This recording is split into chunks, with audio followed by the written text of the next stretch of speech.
What's going on, everybody? In this video I do want to talk about Cleanspark and what's going on with Bitcoin. Now, over the last couple of days we have been seeing Bitcoin move higher.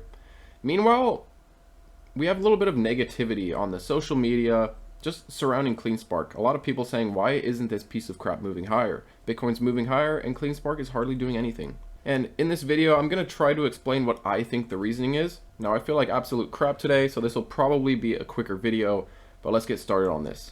Now, since the middle of September, we have seen Bitcoin trending up. We went from around 25,000 in early September to now just trying to touch 30,000 here towards the end of October. And in this time period, Bitcoin has gone up roughly 18%. And in the same time period, Cleanspark is roughly down 15%. So while Bitcoin has been trending higher throughout the end of September into October, you have Cleanspark essentially pulling back throughout September and only going up in October from about $3.50 to now right around $4. So this big move on Bitcoin from 25k to about 30k hasn't really caused Cleanspark to run up much. Now, one thing I am suspecting is earnings is playing a part here. And they are reporting the period ending in September, so July, August, September. They are going to be reporting this towards the end of December. And I think there is a little bit of fear, a little bit of pessimism circulating around that quarter. And when last earnings was posted here in the beginning of August, that was when we got our revenue expectation for the July, August, September quarter. You can see there is a little bit of a delay with earnings. When we got our earnings in August, it was the period ending in June. So that would have been April, May, June. But I do suspect when they gave this earnings expectation for the quarter that's going to be reported in December, they were a little bit optimistic about Bitcoin's price. Now, I want to show you what Bitcoin has done throughout the quarter that's going to be reported in December. So when we had our last earnings report, Bitcoin was right around 29,000. And when they gave their projections for the July, August, September quarter, Bitcoin was essentially hovering right around 29,000. The wording in the call was very optimistic about the halving coming, and I do think they expected Bitcoin to go up in price from there. Well, that is essentially the opposite of what happened. Towards the middle of August, Bitcoin took a huge drop. So for the last part of that quarter, for the end of August and into September, Bitcoin essentially went from 29,000 all the way down to 25,000 and slowly recovering throughout September. So I do suspect that Wall Street is expecting Cleanspark to post a miss on their revenue. This revenue expectation was posted when Bitcoin was 29,000 in the middle of August, and I think the execs really didn't expect Bitcoin to go from 29,000 to 25,000 throughout most of that quarter. For that reason, I do think there will be some buying opportunities. For that reason, I do think Cleanspark hasn't really been performing that well because of this headwind that's looming over us when we report earnings in December. That said, so far the October, November, December quarter does look like it's shaping out to be a really good quarter for Cleanspark. Throughout October, Bitcoin has been rallying up. Bitcoin is now just a hair under 30,000. We have this ETF approval catalyst coming up. The case against XRP was dropped, which kind of indicates the direction that the SEC is going. They're trying to right their wrongs. And if you read the writing on the wall, you can kind of tell the direction this SEC ETF approval is going. But one thing I'm watching for with Cleanspark is a break above the 50 EMA. We did just find resistance on it here. And you can tell it found resistance on a few of the EMAs as well. The 100 and 200 EMA, Cleanspark literally came up, tested, and pulled back at. So I do want to see Cleanspark break out of these EMAs and moving averages, because until then, we're going to likely find a struggle.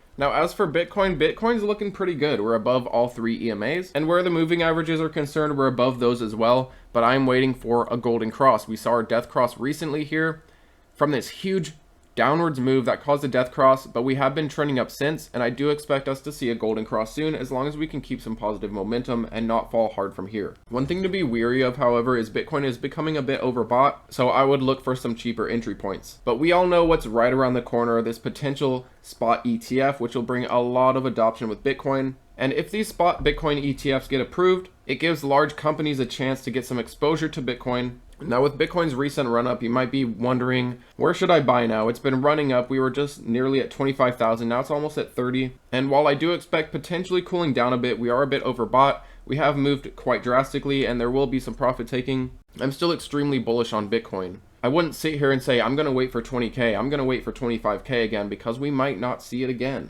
And in the end, if you believe in Bitcoin, if you see what Bitcoin actually is and see that there's a set supply and that in every cycle, the incoming supply gets cut in half. While the buying demand stays constant, we know supply and demand. It's the simplest thing in economics. And with Bitcoin's halving right around the corner, I think this is a golden opportunity to be in Bitcoin, whether you're buying at 15K, 20K, 25K, 30K, 35K, etc. We are still extremely early in this cycle. Some would argue we're still in a bear cycle, even though we've doubled up from our lows that were literally a year ago. I do think based on the halving cycles, now is an insanely great time to get in with very limited risk to the downside. And some people say, hey, I don't want to get in on the halving year. I want to get in on that parabolic year, that 2025, the 2021s. Well, keep in mind that the halving year is also typically a really good year as well. And in the last cycle's halving year, we did see roughly a 176% move upwards on Bitcoin from the beginning of 2020 all the way towards the end. Now, what about 2016? Well, that was nearly 130% gain. So I do think where Bitcoin's concerned, it's definitely worth getting in before the actual halving year. While yes, typically the year after halving is even a better year with more performance, you got to realize that if you're getting in on the halving year into the year after the halving, that will give the best performance in terms of gains. And for example, if you would have got in on the last halving in 2020 and held till 2021, you would have had right around an 8x, an 800% gain. And that's not even from the bottom for Bitcoin, that's just beginning in January of 2020. Now in comparison, if you would have waited until 2021, you would have only seen about 150% gain throughout 2021, which was the big run-up year. So it pays off getting in early, it pays off getting in before the halving. And obviously those that bought the fear when Bitcoin was at its low at 15K, they're going to see much larger gains in terms of percentage than someone that waited to get to 30K. You're going to see a double up in gains compared to getting in at 30K if you were to get in at 15K. And that's why sometimes you have to take that risk. And when there's extreme fear out there, you need to buy.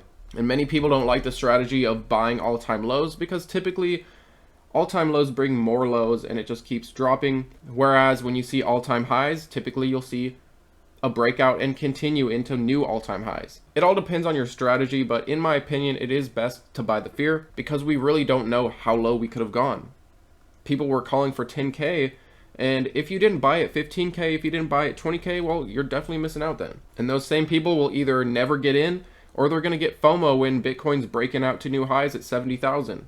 Sorry guys, I went on a kind of a rant at the end there. This is going to be fun to edit, but let me know what you think about Bitcoin and Cleanspark. Are you a bit disappointed that Cleanspark hasn't been seeing these nice gains as Bitcoin has been going up? I do think upcoming earnings is part of the reason for that, but in the end, Cleanspark is one of the best Bitcoin miners to get into.